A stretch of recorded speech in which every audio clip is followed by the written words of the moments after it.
Marcos capítulo 11, a partir do versículo 1.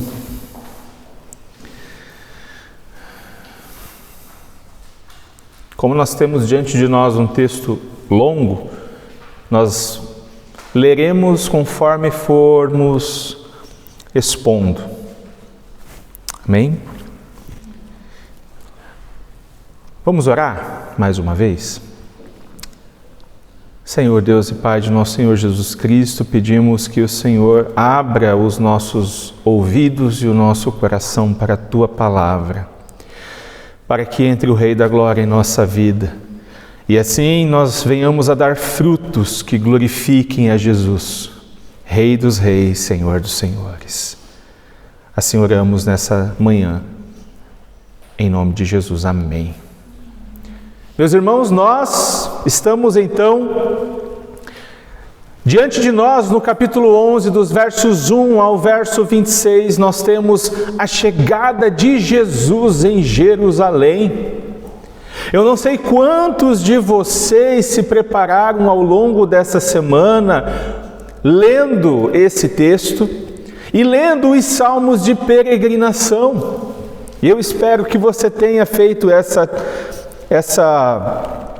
atividade, porque os salmos de peregrinação, como nós vimos na semana passada, eles eram cantados pelos peregrinos a todas as vezes que eles se dirigiam para as festas em Jerusalém.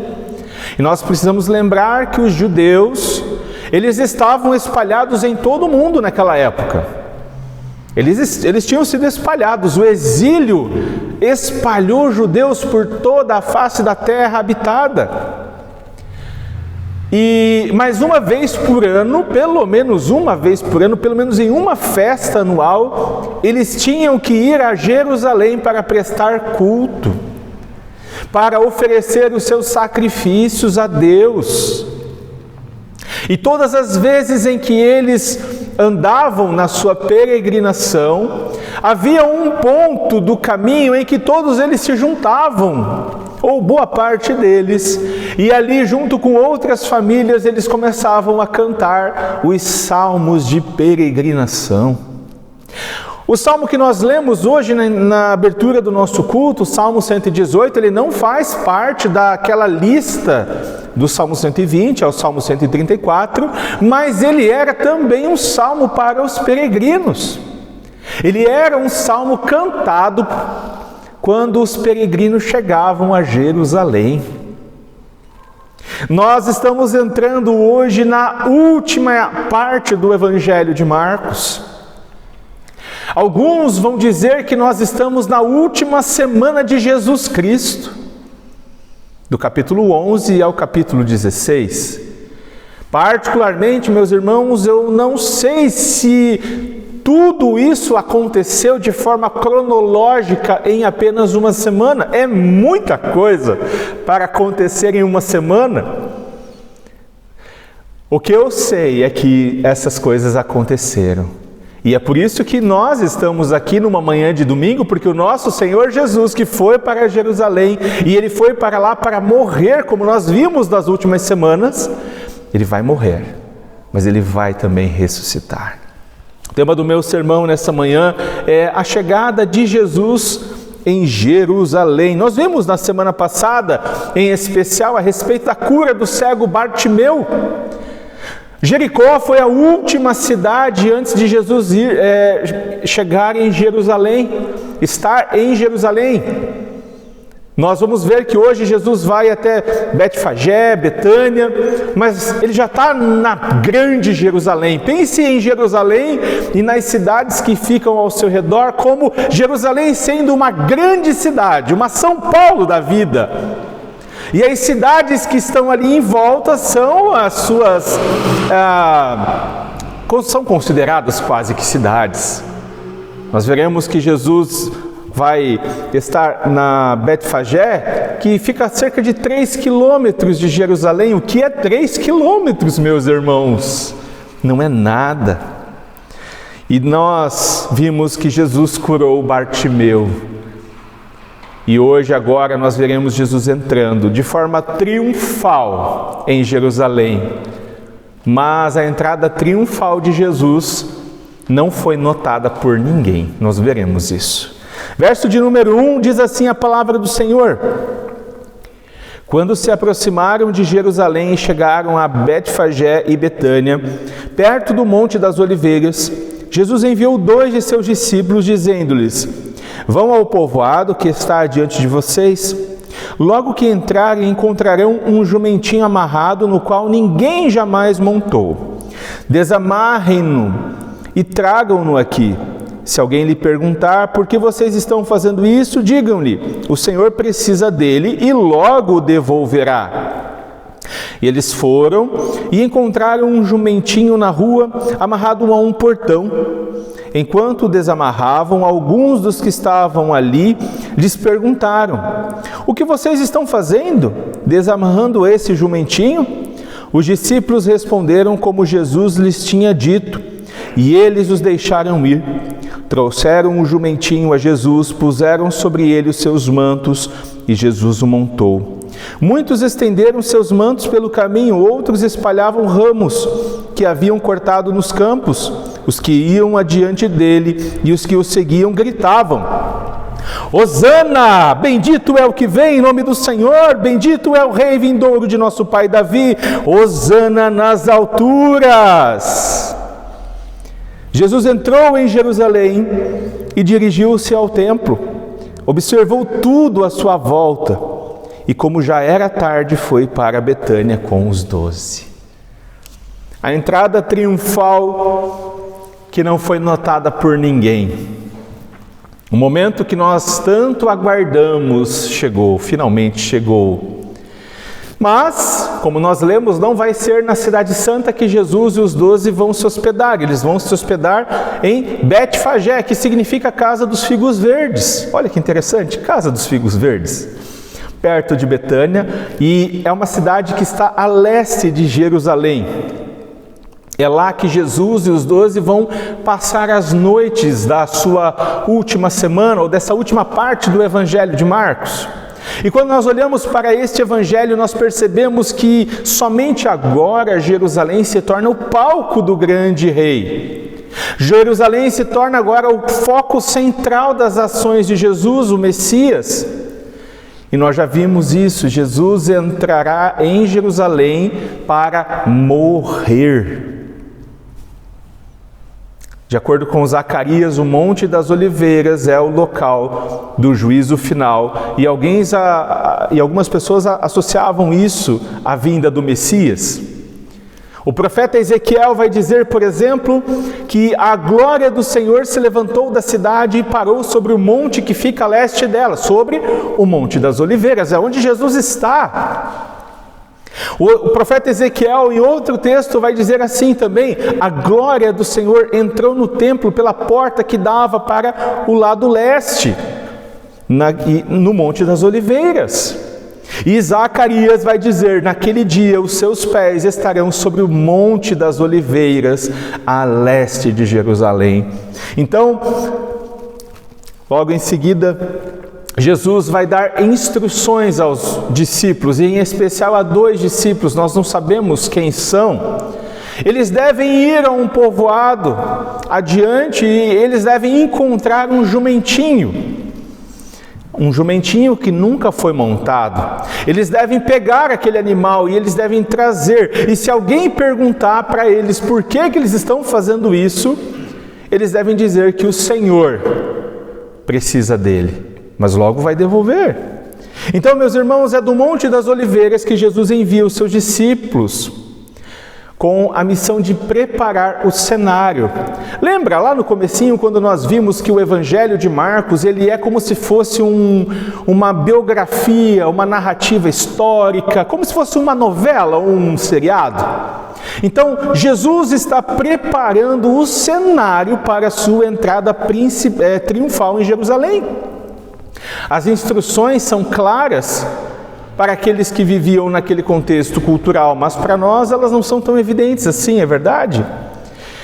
É bem provável, meus irmãos, que antes de Jesus enviar seus 2 discípulos para trazer o jumentinho, é muito provável que Jesus já tinha ido antes e combinado com o dono do jumento como que seria feito. É bem provável. Já teria acertado os detalhes. E como que nós podemos pensar dessa forma? Porque fica evidente, meus irmãos, na exatidão dos detalhes que Marcos nos dá. A resposta o Senhor precisará dele e a descrição específica do animal, ou seja, ainda não montado. Nós percebemos isso também com o fato de que as pessoas deixam os discípulos levar aquele animalzinho nunca montado. Jesus, com a sua sabedoria sobrenatural, poderia ter visto isso de forma a visualizar isso à distância? Poderia. Mas é bem provável que Jesus tenha combinado os detalhes com o dono do animal e dado instruções a ele também. É interessante, meus irmãos, que nenhum peregrino chegava a Jerusalém montado em um animal. Todos eles entravam a pé. Ninguém era tão audacioso a montar, inclusive, num jumentinho, porque Zacarias profetizou dizendo: alegre-se muito, cidade de Sião, e exulte Jerusalém. Eis que o seu rei vem a você, justo e vitorioso, humilde e montado num jumento, um jumentinho, cria de jumenta. Então, Jesus conhecia as profecias a seu respeito. E Jesus, conhecendo todas as profecias a seu respeito, ele vai dramatizá-las, ele vai encarná-las, a fim de cumprir tudo aquilo que havia sido predeterminado sobre ele. Tudo como havia sido profetizado, a sua entrada em Jerusalém. E agora nós estamos diante de um ato intensamente messiânico. Somente um animal que nunca havia sido montado poderia carregar o rei. De modo que aqui nós vemos Jesus, quando Jesus pega esse animal emprestado, Jesus está exercendo uma prerrogativa de um rei. Porque somente um rei tinha poder de tomar um animal ou um bem de outras pessoas. Somente um rei, meus irmãos. Somente um rei. Os discípulos devem pedir o animal para que o Senhor entre em Jerusalém como o rei prometido. E dos versos 4 ao 6 nós vemos que tudo aconteceu como Jesus havia planejado. Jesus não fazia nada de improviso, meus irmãos. Logo em seguida, em Marcos, no 11, verso 7, nós lemos que os discípulos trouxeram o jumentinho a Jesus, puseram sobre ele os seus mantos e Jesus montou. Muitos estenderam seus mantos pelo caminho, outros espalharam ramos que haviam cortado nos campos. Os quais iam adiante dele e os que seguiam gritavam: Hosana, bendito é o que vem em nome do Senhor, bendito é o reino vindouro de nosso pai de Davi, Hosana nas alturas. Provavelmente você já leu esse texto lá no Antigo Testamento. Provavelmente você percebe aqui um padrão da coroação de Salomão. A coroação de Salomão, que vai estar lá em 1 Reis.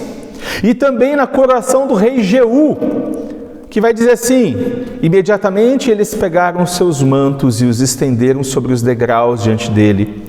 Em seguida tocaram a trombeta e gritaram: Jeú é rei. Então o que está acontecendo com Jesus aqui foi o que havia acontecido com Salomão e com Jeú, é uma espécie de padrão.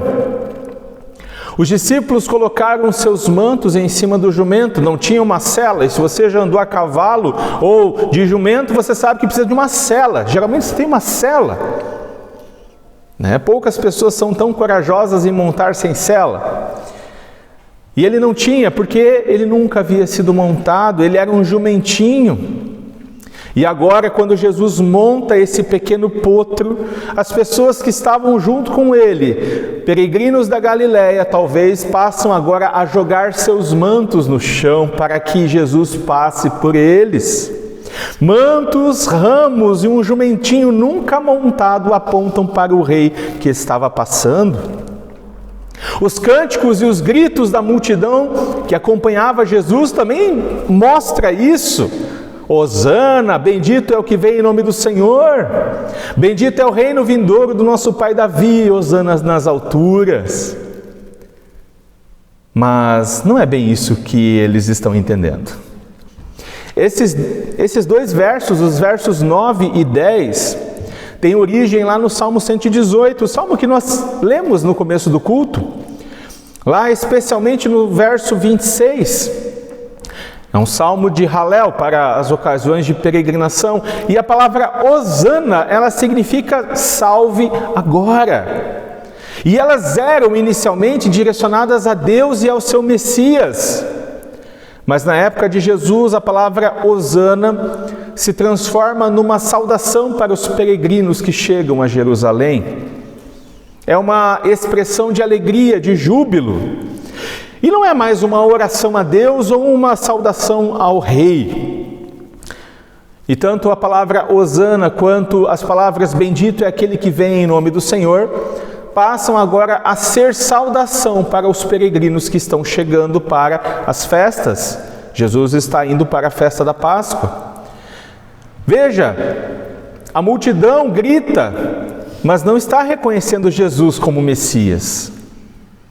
Está apenas expressando uma coisa cultural, um costume cultural. Os peregrinos podem reconhecer Jesus como um grande profeta, mas o Senhor pretende entrar em Jerusalém como o grande rei, montado num jumentinho. E é muito interessante, meus irmãos, que o fato dessa festa em volta de Jesus, é muito interessante que isso nunca serviu de acusação contra Jesus, deixando claro para nós que a multidão que estava com Jesus não deveria ser tão grande quanto nós imaginamos. E, além disso, nem mesmo a multidão, nem os discípulos entenderam o que Jesus estava fazendo. Na verdade, meus irmãos, nem as autoridades romanas, nem as autoridades dos judeus entenderam o que estava acontecendo.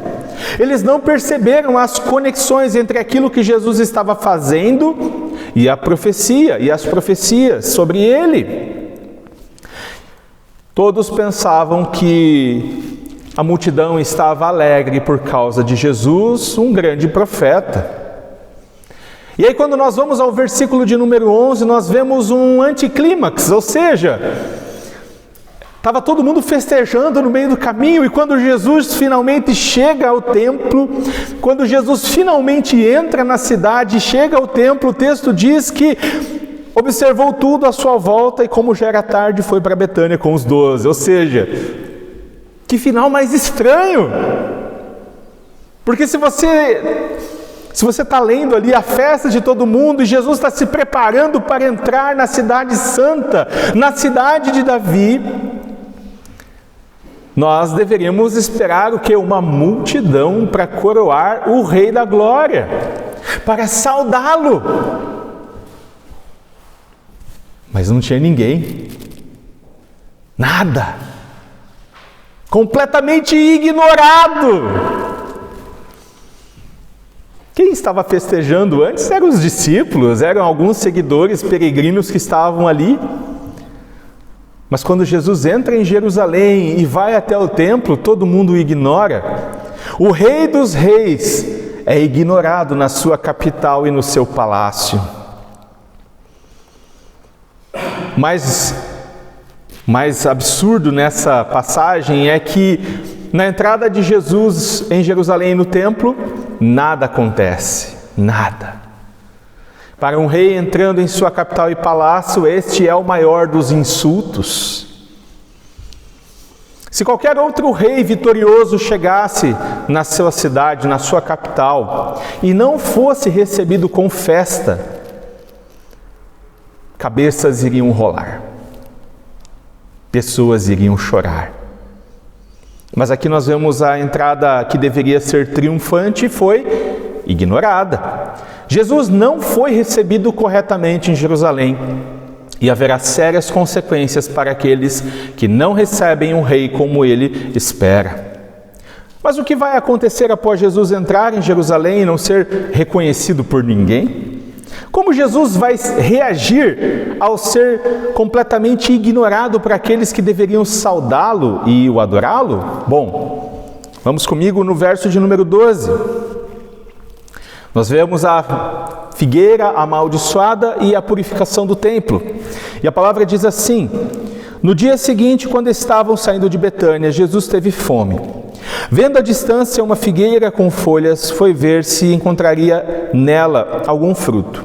Aproximando-se dela, nada encontrou a não ser folhas, porque não era tempo de figos. Então lhe disse: ninguém mais coma do seu fruto. E os seus discípulos ouviram-no dizer isso. Chegando a Jerusalém, Jesus entrou no templo e ali começou a expulsar os que estavam comprando e vendendo. Derrubou as mesas dos cambistas e as cadeiras dos que vendiam pombas e não permitia que ninguém carregasse mercadorias pelo templo. E os ensinava dizendo: não está escrito? A minha casa será chamada casa de oração para todos os povos. Mas vocês fizeram dela um covil de ladrões. Os chefes dos sacerdotes e os mestres da lei ouviram essas palavras e começaram a procurar uma forma de matá-lo, pois o temiam, visto que toda a multidão estava maravilhada com o seu ensino. Ao cair da tarde, eles saíram da cidade. No Antigo Testamento era muito comum os profetas de Deus realizarem atos proféticos, atos parabólicos. Basicamente, quando nós olhamos para Isaías, nós percebemos que Deus dá para Isaías uma ordem. Isaías, tire a sua roupa e os seus calçados e ande nu. Abra comigo Isaías capítulo 20, versos 1 em diante.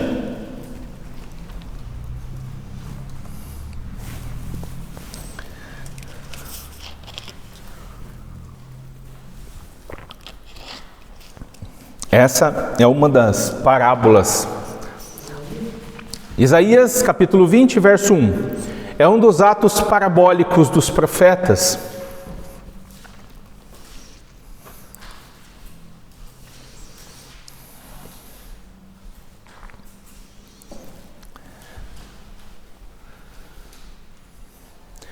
Isaías 20, verso 1.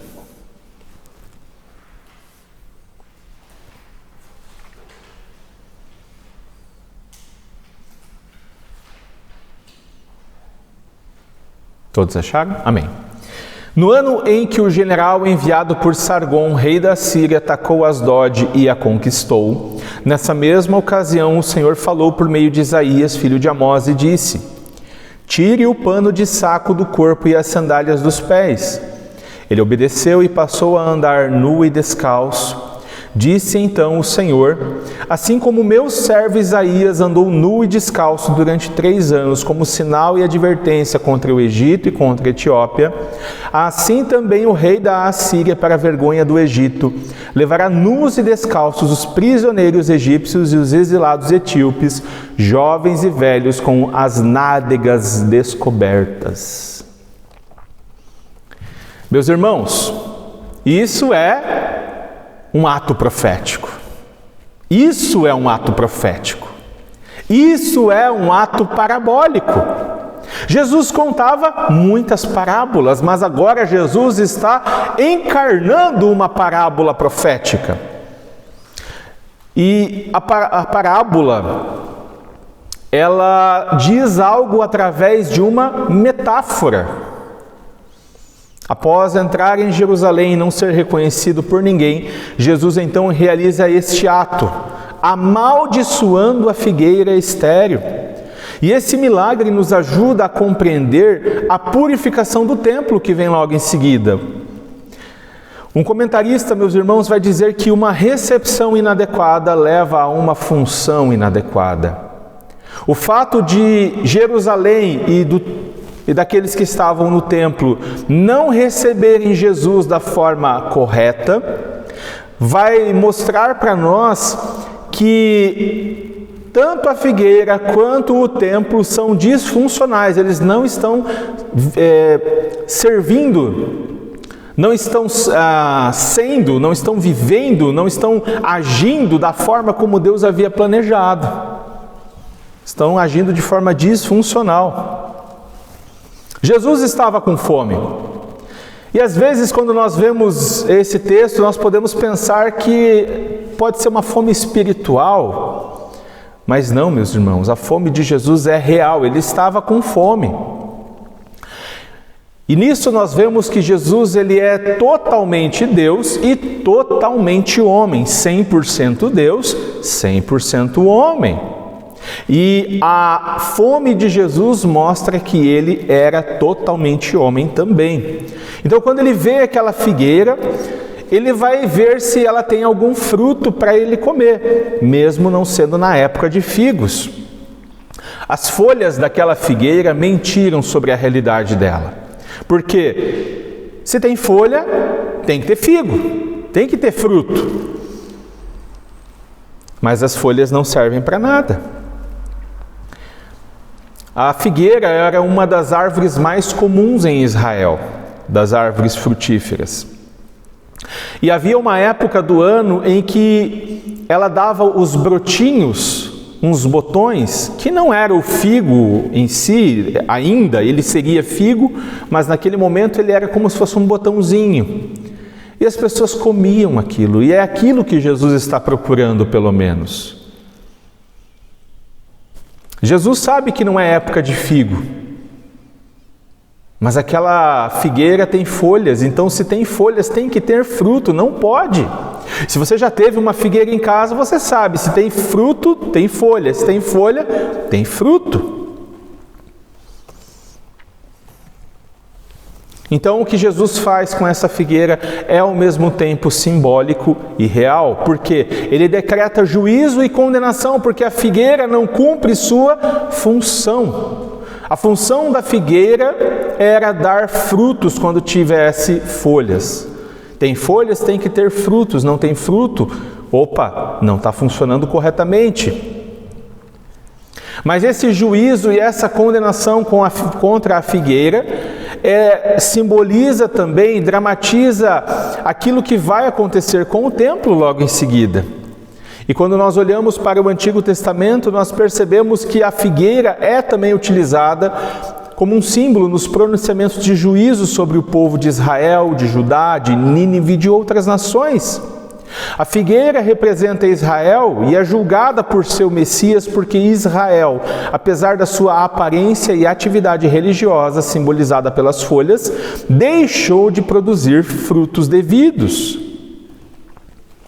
Em seguida, Jesus parte para o templo. Meus irmãos, o templo de Jerusalém era, sem dúvida, um dos lugares mais lindos que existia naquele tempo. Era uma das maravilhas do mundo antigo. Se você já foi no templo de Salomão, construído pelo Macedo lá em São Paulo, eu imagino que você fica deslumbrado diante daquele templo maravilhoso. Você pode não gostar do Macedo, você pode não concordar com a teologia dele, mas diante daquele prédio maravilhoso, você fala: uau, é lindo demais. É lindo. Nós sabemos que são só folhas, como o templo de Jerusalém. A mesma coisa foi naquele tempo de Jesus. O templo ocupava uma área de mais de 157 mil metros quadrados. Suas colunas eram enormes. E para poder abraçar uma de suas colunas era necessário 3 a 4 homens, de tão largas que elas eram.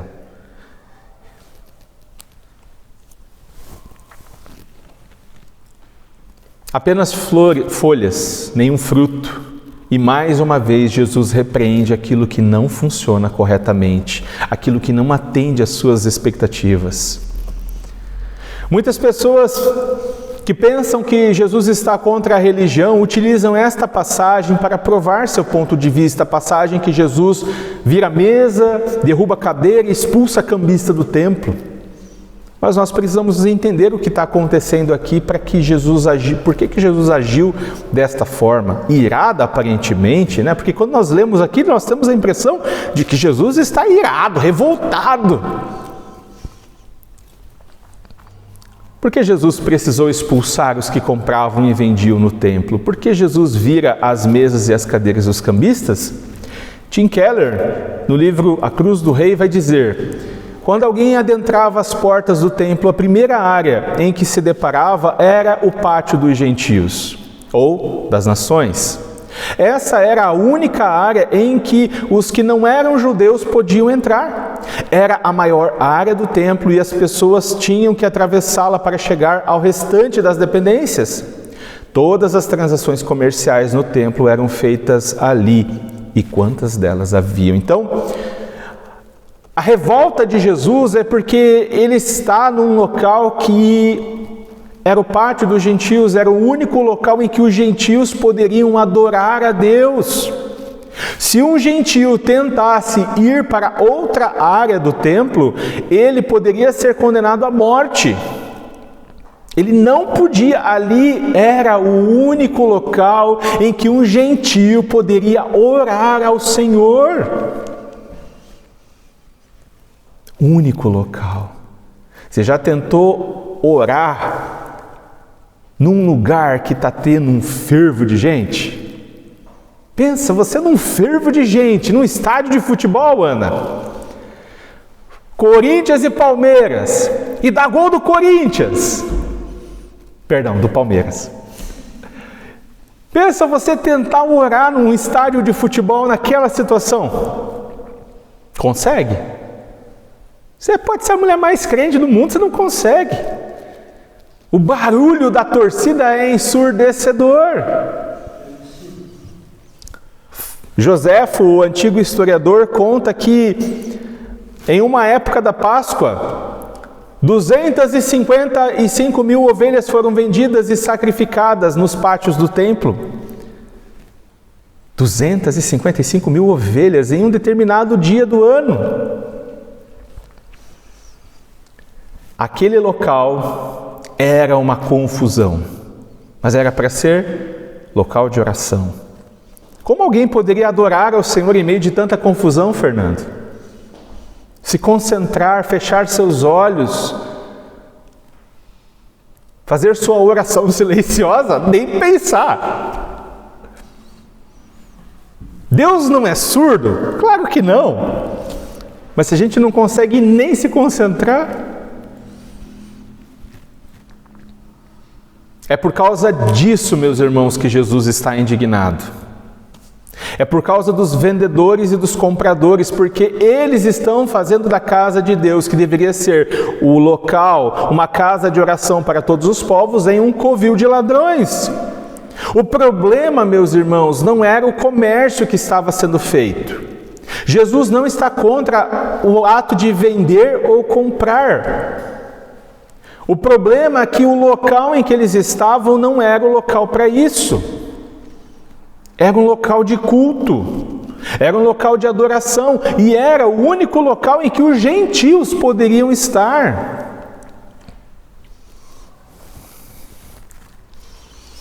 Então, ao purificar o templo, Jesus faz o que qualquer mestre faria. Ele cita a Escritura. A função dos judeus era ser luz para as nações e todos os povos deveriam ser abençoados em Abraão por causa de Abraão. Desde o início, meus irmãos, Deus tem um plano missionário.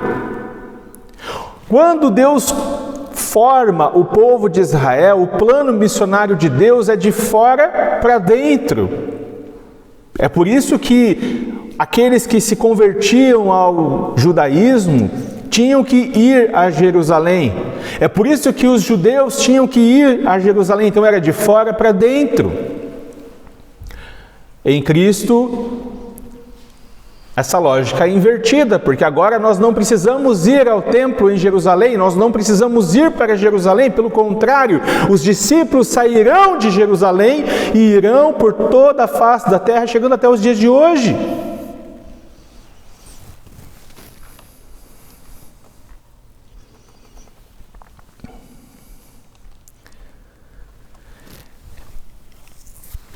Um comentarista vai dizer que o pouco caso com o pátio dos gentios por causa do comércio, com a venda de sacrifícios e a troca de dinheiro, conflitava radicalmente com a finalidade daquele local. E não podemos perder de vista a ironia de Jesus, porque a expectativa dos judeus, de muitos judeus, era que quando o Messias viesse, ele expulsasse do templo os gentios e os romanos. Eles não gostavam de romanos. Mas a ação de Jesus é irônica, porque ele expulsa os cambistas e aqueles que compravam, agindo como um advogado dos gentios, até mesmo dos romanos.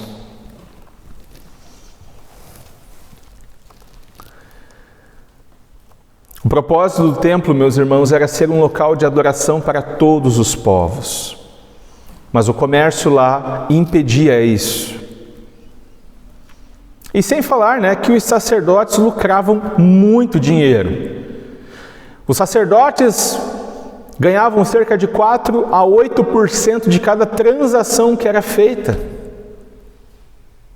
Agora você entende por que eles ficam revoltados com Jesus e querem matá-lo? Por causa de grana.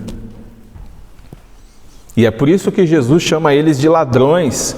E é por isso que Jesus diz que aquele local que era o templo e um local de oração e adoração agora é um covil de ladrões. E aqui Jesus está citando Jeremias, que vai dizer: este templo que leva o meu nome tornou-se para vocês um covil de ladrões? Cuidado, eu mesmo estou vendo isso, declara o Senhor. A figueira tem um status de uma árvore. As suas folhas prometem fruto, mas ela não dá nenhum. O templo tem um status de casa de oração. Ele promete muito com a sua grandeza física, mas ele é um refúgio de ladrões.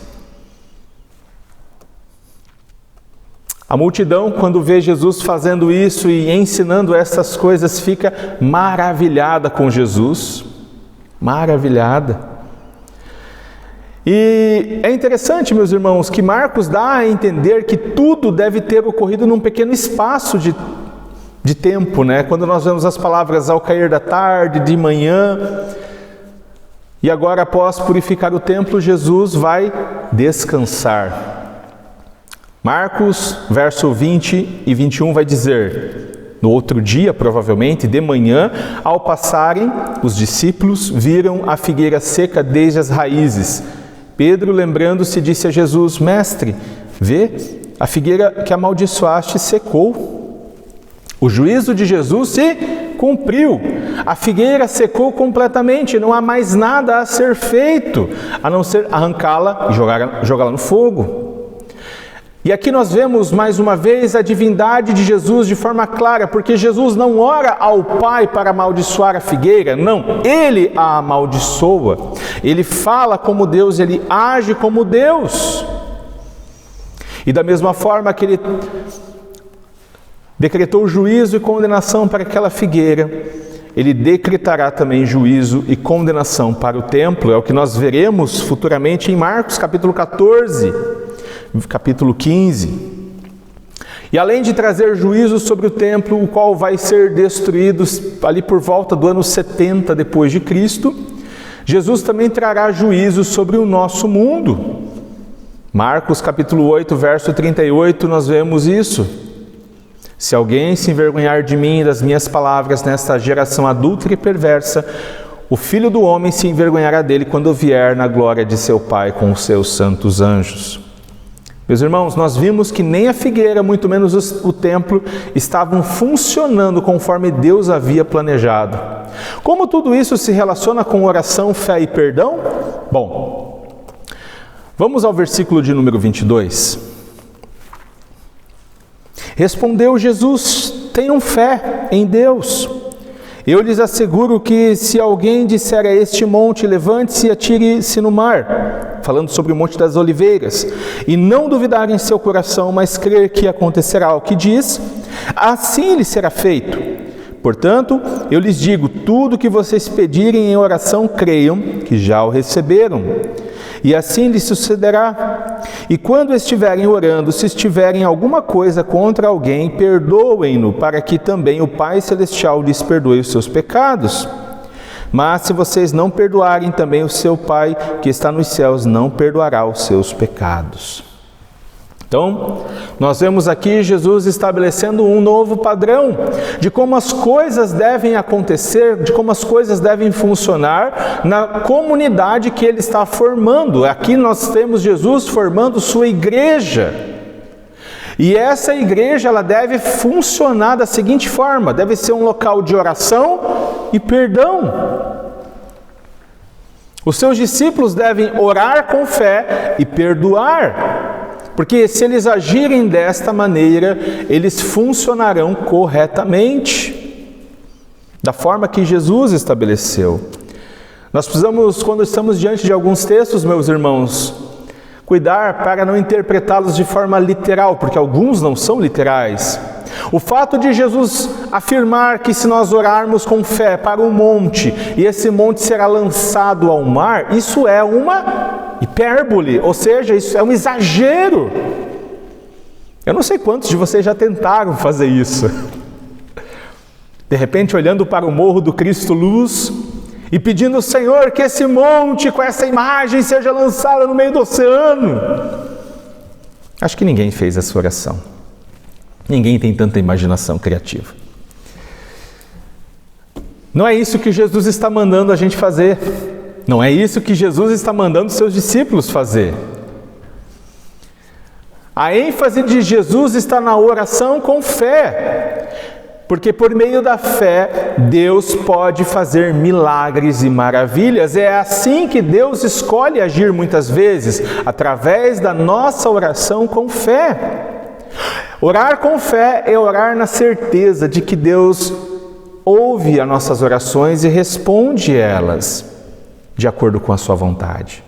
E o Senhor, meus irmãos, o Senhor sempre responde às nossas orações, embora as respostas às vezes divirjam um pouco daquilo que a gente espera. Nem sempre a resposta é o que a gente quer. E nós precisamos lembrar que nós não temos o poder de manipular Deus. Nós não podemos manipulá-lo através de mandingas, oferendas ou promessas vazias. Nada disso é cristianismo. Mas quando Jesus enfatiza a oração com fé, Jesus está dizendo que não há mais necessidade de orações e sacrifícios no templo. Não precisamos mais de bois, ovelhas e pombas para chegarmos à presença de Deus. Nós precisamos apenas de Cristo, o único mediador entre Deus e os homens. A ordem de Jesus é autoritária, é uma ordem, não é um conselho. Às vezes a gente trata as palavras da Bíblia como se fossem conselhos. Mas aqui não é um conselho, é uma ordem. Orem com fé no poder ilimitado de Deus para prover tudo o que pedimos. E agora, quando nós oramos, não somos nós que agimos, é Deus que age. Quando nós oramos e confiamos que o Senhor fará o que nós estamos pedindo, o Senhor é quem age. E sabemos que somos atendidos quando os nossos pedidos estão de acordo com a vontade de Deus. E em muitos casos, meus irmãos, é por meio das nossas orações que Deus age no mundo. E aí fica uma pergunta: se Deus dependesse apenas das nossas orações, que diferença isso faria no mundo de hoje? Quando nós oramos pela conversão de uma pessoa, crendo de todo o coração, nós pedimos que o Senhor converta ela dos seus maus caminhos e traga a Ele. Nós não podemos converter o coração de alguém. Por mais habilidoso que a gente seja com a palavra, com persuasão e com técnicas, nós não conseguimos mudar o coração de ninguém. Você não consegue mudar o coração dos seus filhos. Você não consegue mudar o coração do seu marido. Você não consegue mudar o coração da sua esposa. Você não consegue mudar o coração dos seus pais e dos seus filhos. Muito menos dos seus amigos, que muitas vezes insistem em permanecer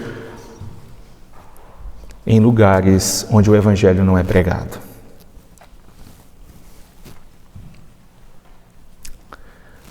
Apenas Deus pode. Quando nós pedimos ao Senhor pela conversão e cremos de todo o coração, Deus pode converter. É só Ele que pode. Quando nós oramos ao Senhor pedindo que supra nossas necessidades materiais, dando-nos o pão de cada dia, nós sabemos que precisamos trabalhar. É verdade, embora tenha algumas pessoas que não trabalham, que não fazem nada da vida e ainda assim tem pão e comida, bebida, né? Um teto muitas das vezes. Deus supre, meus irmãos. Deus supre. Mas nós oramos porque nós sabemos que Deus nos dá força. Porque sem saúde, quem é que vai trabalhar? Não é verdade, Fê? Se Deus não abrir as portas, como é que nós vamos trabalhar? Então Deus precisa abrir portas. Quando nós pedimos a cura, e eu não sei se você já orou por uma cura, a maioria de nós ainda estamos, na fase estamos indo ainda, subindo a montanha. Os irmãos que já chegaram no topo da montanha, estão descendo, já estão na hora de começar a orar, pedindo por cura, restauração, não é verdade? E muitas das vezes, meus irmãos, Deus vai intervir de forma miraculosa. Quantas pessoas que você conhece que foram curadas de um câncer, que tiveram sua saúde completamente restaurada? Algumas vão ser curadas com a ajuda da medicina, e glória a Deus por isso. Mas algumas vezes, meus irmãos, Deus não vai nos curar. Em algumas vezes Deus não vai curar, porque Ele não quer, porque não está no plano dEle. E Deus é mau por causa disso? Não, Deus é bom. Ele sabe o que é melhor, porque Ele enxerga o plano inteiro. Mas em todas as vezes que nós orarmos com fé, Deus nos atende de acordo com a sua vontade. Mas eu creio, meus irmãos, que com o passar do tempo, nós acabamos desanimando de orar por muitas coisas. E é por isso que oração é uma das coisas que a gente mais tem dificuldade de fazer. Depois de alguns anos na caminhada cristã, nós oramos muito pouco. Seja em casa ou com a igreja reunida, nós oramos muito pouco. E isso mostra também, meus irmãos, que talvez a gente confia mais no nosso braço, mais nas nossas habilidades, do que no poder de Deus. Os discípulos devem ser caracterizados como uma comunidade do povo de Deus que ora com fé. Orar com fé faz parte de alguém que funciona corretamente como um discípulo de Jesus. Essa é a régua que Jesus coloca para nós, meus irmãos. Não é nossa função remover montanhas, a não ser que você trabalhe com terraplanagem. Mas se esse não é o seu caso, remover montanhas é obra de Deus. A nossa função é orar com fé, sem duvidar. Em João, nosso Senhor Jesus Cristo vai dizer: eu farei o que vocês pedirem em meu nome, para que meu Pai seja glorificado no Filho. O que vocês pedirem em meu nome, eu farei. Além de orar com fé, Jesus estabelece também o perdão como um padrão na nova comunidade dos discípulos. E talvez não apenas o perdão pessoal, quando nós pedimos a Deus, como fizemos agora há pouco, mas também o perdão uns com os outros. Está bem claro para Jesus e para os evangelistas que ser perdoado por Deus e perdoar os outros são duas coisas que caminham de mãos dadas. E nós podemos inclusive pensar no perdão que ofertamos aos outros como sendo algo que vem antes de Deus nos perdoar. Podemos pensar também em algo que acontece de forma simultânea, como Deus nos perdoa, e algo que acontece após Deus nos perdoar também. Mas o que precisa ficar muito claro para nós essa manhã é que não tem como separar ser perdoado e perdoar. E a verdade, meus irmãos, é que conforme nós vamos tendo noção do tamanho do perdão que nós recebemos de Deus em Cristo Jesus, perdoar aqueles que não merecem, que nos ofenderam e não merecem perdão, se torna cada vez mais fácil. Porque nós entendemos que perdoar não é algo que nós fazemos porque a pessoa merece. Quem precisa de perdão não merece perdão. Essa é a verdade. Mas eu não mereço ser perdoado por Deus. Você merece ser perdoado por Deus? Se você for legalista e você pode falar assim, não, essa semana eu não fiz nenhum pecado, pastor. Não xinguei ninguém no trânsito. Eu até pensei, mas não saiu. Né? Mas assim como o Senhor me perdoa por sua graça e por seu amor, eu também preciso perdoar aqueles que não merecem o perdão, por graça e amor. E quando nós olhamos para o Pai Nosso, nós vemos Jesus nos ensinando esse padrão, inclusive de oração. Perdoa as nossas dívidas, assim como nós perdoamos aos nossos devedores. Esse é o padrão estabelecido por Jesus. E é assim que nós, os seus discípulos, devem viver nesse mundo quebrado e corrompido, perdoando e sendo perdoado por Deus. Sendo assim, meus irmãos, o que nós devemos fazer? O que isso significa para a nossa realidade no século XXI? Vamos descobrir. Bom, a primeira coisa que precisa ficar muito clara para nós essa manhã é que na Bíblia, todas as ordens, todos os imperativos, eles são sustentados pelos indicativos. O que isso significa? A nossa obediência a Deus e aos mandamentos de Deus. Por exemplo, o mandamento que nós lemos hoje, não matarás. Por que nós não devemos matar?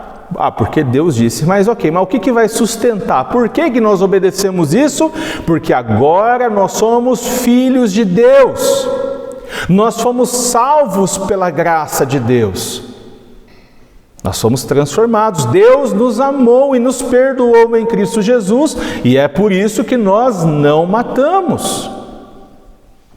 Percebe? Então, os imperativos da Bíblia, oração, perdão, não é o meio de nós alcançarmos uma salvação. Pelo contrário, nós fomos salvos, e uma das provas, um dos frutos que nós fomos salvos é, nós oramos e nós perdoamos. Entendido isso, vamos ver ponto a ponto. Em primeiro lugar, receber a Jesus como um rei. Meus irmãos, quando nós olhamos para esse texto, nós vemos que Jesus ele não foi recebido da forma correta. Meus irmãos, todos nós estamos diante de Jesus e nós devemos recebê-lo de coração, não apenas de forma aparente, exterior, religiosa, mas de coração. Devemos crer em seu nome para sermos salvos. Jesus não quer apenas uma aparência religiosa, Ele quer a nossa vida, Ele quer ser adorado por nós. Aqueles que recebem Jesus da forma correta, há uma promessa. Aquele que é a palavra estava no mundo e o mundo foi feito por intermédio dele, mas o mundo não reconheceu. Veio para o que era seu, mas os seus não receberam. Contudo, todos os que o receberam, deu-lhes o direito de se tornarem filhos de Deus.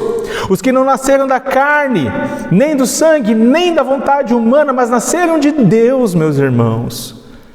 Receber Jesus da forma correta é se tornar parte da grande família de Deus. E como é que isso acontece? Pela fé em Cristo somente. O que eu preciso fazer para receber Jesus da forma correta? Bom, a Escritura diz, se você confessar com sua boca que Jesus é Senhor e crer em seu coração que Deus o ressuscitou dentre os mortos, será salvo. Pois com o coração se crê para a justiça e com a boca se confessa para a salvação, porque diz a Escritura, todo que nele crê nunca será envergonhado.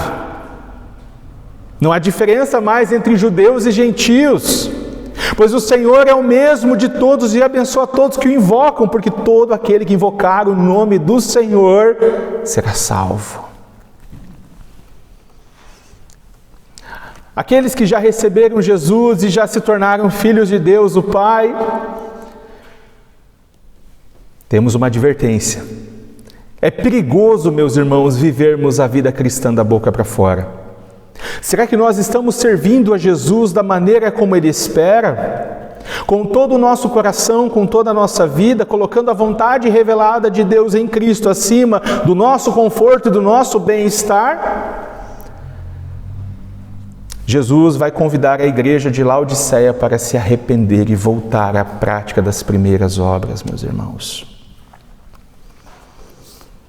E se esse for o nosso caso, nós também devemos nos arrepender e voltar à prática das primeiras obras, a oração e o perdão. Em segundo lugar, meus irmãos, nós devemos frutificar como Deus planejou. Aqueles que receberam a Jesus da forma correta vão frutificar, vão dar fruto.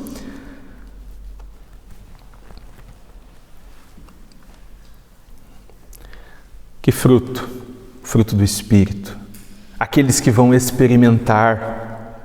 E esse é um fruto particular que as pessoas que estão perto da gente são aquelas que experimentam. E há um fruto, meus irmãos, que é do Espírito, não é nosso. Ele não é nosso. Não somos nós que produzimos o fruto do Espírito. Nós podemos cultivar o fruto do Espírito. Nós podemos colocar ali fertilizante, regar, mas é Deus que faz ele brotar.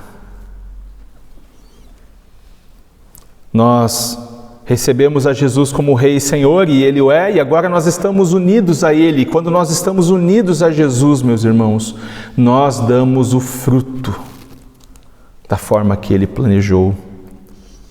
E como é que eu posso cultivar, então, esses frutos? Com os meios de graça. E o que é meio de graça? Bom, a leitura da palavra, a exposição bíblica, a oração e a mesa do Senhor. Esses são os meios que Deus estabelece para nos alimentar e nos cultivar, para que nós venhamos a dar frutos. Nós também precisamos lembrar, meus irmãos, que Deus planejou a igreja como uma casa de oração para todos os povos. E não importa se a gente se reúne aqui no auditório da OAB ou se é lá na casa da Dona Cleri, da Neuza. A função da igreja é ser um local para todos os povos, e nós somos chamados a nos engajar nesse trabalho também missionário, trazendo pessoas para se tornarem adoradoras do Deus vivo.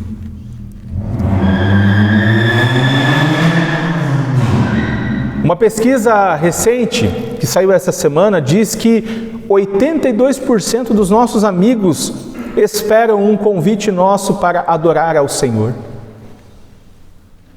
82% dos nossos amigos esperam um convite nosso para vir ao culto, para orar, para ler a Bíblia. O apóstolo Paulo vai dizer: como, pois, invocarão aquele em quem não creram? E como crerão naquele de quem não ouviram falar? E como ouvirão se não há quem pregue? E como pregarão se não forem enviados? A fé vem por se ouvir a mensagem ouvida mediante a palavra de Cristo. Meus irmãos, precisamos convidar nossos amigos, compartilhar o Evangelho nas redes sociais. Nós somos chamados agora a ser uma ponte entre Deus e o mundo. Os nossos amigos vão chegar até Jesus Cristo por nós ou por outras pessoas.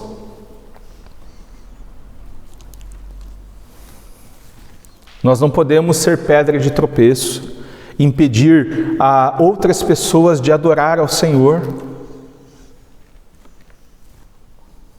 Deus planejou, meus irmãos, a nossa frutificação.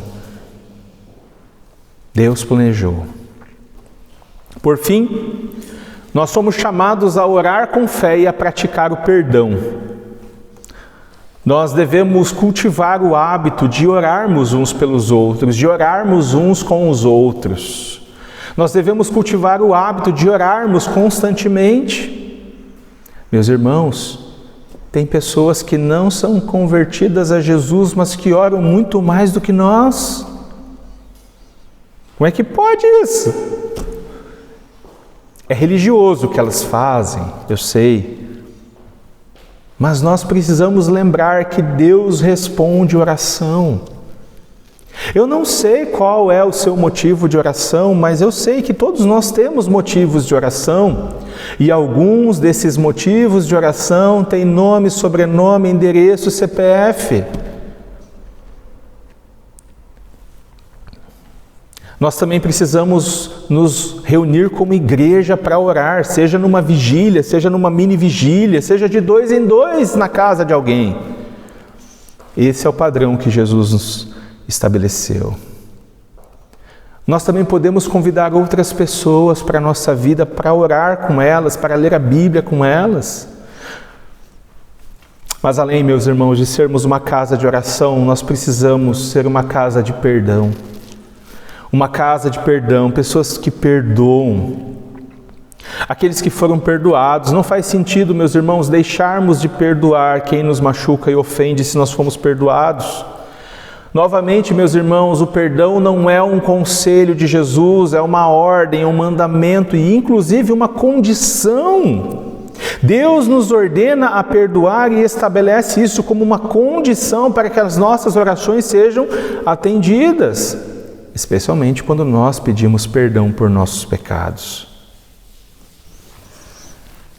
Então, nesse momento, meus irmãos, eu quero convidar você a fechar os seus olhos, curvar sua cabeça.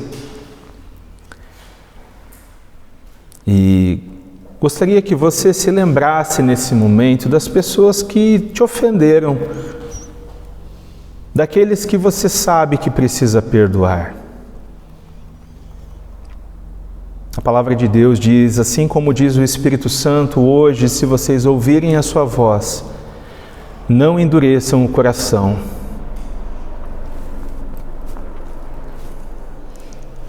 Quantas pessoas você precisa perdoar? Quantas pessoas têm te machucado, te ofendido? Elas não merecem o perdão, é verdade.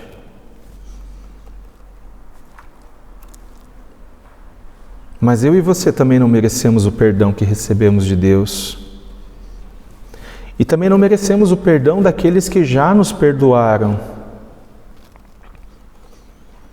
Ouça a voz do Espírito Santo nessa manhã. E em arrependimento e fé, tome a decisão de perdoar agora cada uma dessas pessoas. Perdoar, meus irmãos, não significa esquecer o que aconteceu. Perdoar é não cobrar mais a dívida, é não cobrar mais a ofensa. É assim que Deus age com a gente, por meio de Cristo. Quando estamos diante de Deus por meio de Cristo, o Senhor não traz à nossa memória os nossos pecados. Ele não joga na nossa cara a nossa dívida. Ele nos abraça, Ele nos perdoa, Ele nos ama. E nós somos a igreja de Jesus que deve amar também aqueles que não merecem. Ó Deus, nós nos colocamos diante de Ti, Senhor, nessa manhã. Senhor, nos ajude a perdoar, Senhor. Nos ajude. Ajude a perdoar, Senhor, aqueles que não merecem. Na verdade, aqueles que precisam de perdão, eles precisam porque eles não merecem. Pisaram na bola, nos ofenderam, nos traíram, nos machucaram, Senhor. Mas nos ajude, Senhor. Transforma o nosso coração e a nossa vontade. Nos ajude, Senhor, a mesmo não sentindo vontade, a perdoar. Sabemos que o Senhor não espera de nós que tenhamos amizade com algumas dessas pessoas, é verdade, mas nos ajude a perdoar, Senhor. Nos ajude a liberar esse perdão, Senhor, para aqueles que precisam, para que a nossa vida funcione da forma como o Senhor projetou, como o Senhor planejou. Ajude, Senhor, os meus irmãos e irmãs também a perdoarem, Senhor. Muitos de nós têm traumas antigos com o pai, com a mãe, com um amigo, às vezes com um familiar, Senhor. Nos ajude a praticar o perdão, Senhor. Crie em nós a Tua imagem, Senhor. Forma em nosso coração a Tua imagem, uma imagem de Jesus Cristo, aquele que nos perdoa e aquele que nos transforma em agentes de perdão também. Assim nós oramos, Senhor, confiando com fé que o Senhor nos ajudará a perdoar todos aqueles que nos ofenderam. Em nome de Jesus. Amém. Amém.